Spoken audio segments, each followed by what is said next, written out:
জানি স্কুলে স্কুটি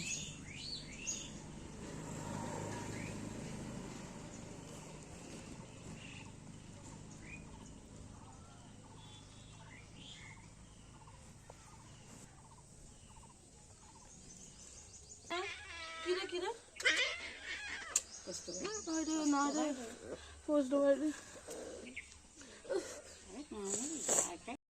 তো গাইস এর সাথে না আর একটা বন্ধু ছিল, মানে এই ছোট দুটো একটা বাচ্চা ছিল। তো এদের জন্য আমি প্রত্যেকটা দিন বিস্কুট নিয়ে যাই, কবে কবে বিস্কুট না নিয়ে এলে একটু মুড়ি মুড়ি দেই এদেরকে।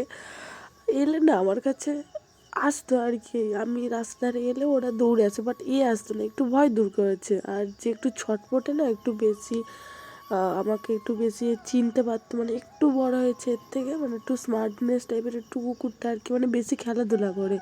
তো সে না আমার কাছে বেশি আসতো। তো একদিন তো আমি আর আমার বোন একদিন রাস্তাতে কথা বলছি, তো আমার ভাই বলছে রিঙ্কি তুই এদিকে এসে একটা জিনিস দেখো। তো পাশে যেখানে অনেকজন ছিল সেখানে দেখছে, হাসাহাসি করছে, মানে কী বলছে রাস্তার, মানে আমি না ব্যাপারটা বুঝতে পারিনি। যখন আমি দৌড়ে যাই, ঠিক আছে, দৌড়ে গিয়ে সেখানে যখন থেকে কুকুর বাচ্চা পড়েছে আমি ভেবেছি ফার্স্ট মারা গেছে, এটা ফার্স্টে ভেবেছিলাম। তো সেখানে না সব বলছে যখন থেকে ও না ছটকাচ্ছে, মানে দগদগ হচ্ছে, ছটকাচ্ছে। তো আমি বলছি এ বাবা কুকুরটা কী হয়েছে, না এরকম পড়ে আছে, আর ব্লাডে এতটা পরিমাণে রক্ত পড়ে আছে না বলে বোঝাতে পারবো না। যখন আমরা দেখি আর কি, তখন তো আর আমি ভিডিও মাথায় ঢোকেন যে ভিডিও করে তোমাদের দেখাবো বা একটু জানাবো, ওরকম তো মাথায় নেই। মেন্টালি আমার এটা ঢুকেছে বাঁচাবো কী করে কুকুরটাকে। তো সেখানে যখন উঠিয়েছি না কুকুরটাকে, তখন আশেপাশে বলছে ফেলে দিয়ে কুকুরটাকে, বেশি দয়ালু দেখাতে হবে না, বাড়িতে নিয়ে যাবে নাকি, মানে আরও হ্যান ত্যান এইসব কথাগুলো সব বলছে। তো আমি না শুনে না, আমার বোনটা ভাগ্যে সেই জায়গাটা ছিল বলে না, আমি বোনকে বললাম বোন একটু চল না ডাক্তারখানা। তো আমি বললাম আমাদের আশেপাশে একটা ডাক্তার আছে, তো পশুর ডাক্তার, দেখো ও কীভাবে খাচ্ছে, দয়া লাগে জানো তো, যখন খাবারটা খাবে দেখো এক্ষুনি। তো ডাক্তারখানায় না নিয়ে যাওয়ার পরে ডাক্তার সেখানে ছিল না, তখন তাদের বাড়িতে নিয়ে গেলাম, বলছে যে ও ডাক্তার কুকুর দেখবে না, হ্যান ত্যান এরকম বলে দিল। তো আমি বললাম এরকম করতে গেলে তো এখানে সেখানে তো যেতে তো কুকুরটা তো তখন মারা যাবে, তো আমরা বাড়িতে গিয়েই চিকিৎসা করি। তো বাড়িতে গিয়ে না এই দেখো কাপড়ে করে রেখেছি, বিস্কুট খাওয়াচ্ছিলাম, দেখো কীভাবে খাচ্ছে। তোমরা বলো গাইস, দেখলে কার ভালো লাগবে, কার এরকম কঠিন মন আছে ফেলে দিতে পারে বলো। বেঁচে আছে কুকুরটা, যখন যেহেতু মরে যাবে আলাদা ব্যাপার, বাট যতক্ষণ বেঁচে আছে ততক্ষণ তো একটু দেখা উচিত না, তোমরাই বলো কমেন্ট করে। তো সেখানে না আমার বাড়িতে এসে অনেকজন 2-3 জন এসে বলছে ফেলতে পারছিস না, এরকম পেয়ে রাখছিস, হ্যান ত্যান করছিস। তো আমি না রেগে গেছিলাম, না আমি রেগেছি আমি বুঝবো, ঠিক আছে।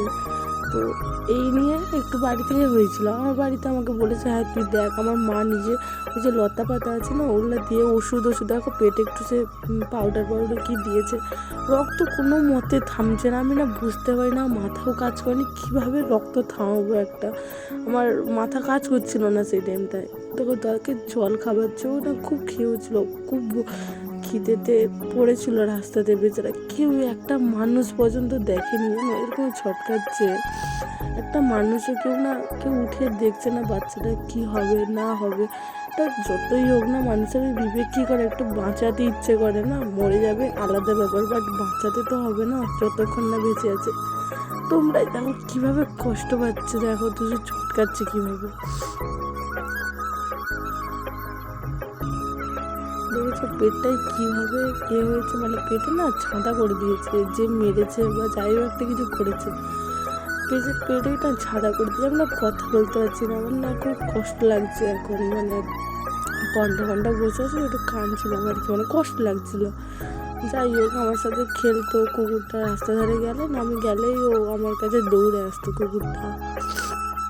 দেখো একবার তোমরা, কুকুরটাকে আমি না অনেক চেষ্টা করলাম, পারলাম না বাঁচাতে, দেখেছো অনেক চেষ্টা করছে ওঠানোর, অনেকটাই চেষ্টা করছে ওঠানোর জন্য, কিন্তু উঠে না দাঁড়াতেও পারছে না সে। তোমরা ভিডিওটা দেখো।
বলতে পারবো না, যার হয় সেই একমাত্র বোঝে। তো আমি না আস্তে করে নিয়ে শুরু করে দিলাম। এখনও সে বেঁচে ছিল, জানো তো, অনেকক্ষণ বেঁচে ছিল, কয়েক ঘন্টা। যদি আমরা আরও চেষ্টা করতাম, যদিও বাঁচতো, ডাক্তারখানায় যদি নিয়ে যেতাম না আমরা, হয়তো বেঁচে যেত। তো এরকম শুতে শুতে অনেক ধক ছিল, মানে খুব কষ্ট পাচ্ছিলো। তো পরের দিন মারা গেল, এরকম ঢাকিয়ে দিলাম। ওই যে আমাদের শ্মশান আছে না সামনে, তো সেখানে গিয়ে আমার বাপি ওকে ফেলে দিয়ে আসবে। তোমরা সবাই কামনা করো ও যেন যেখানে থাকে ভালো থাকে।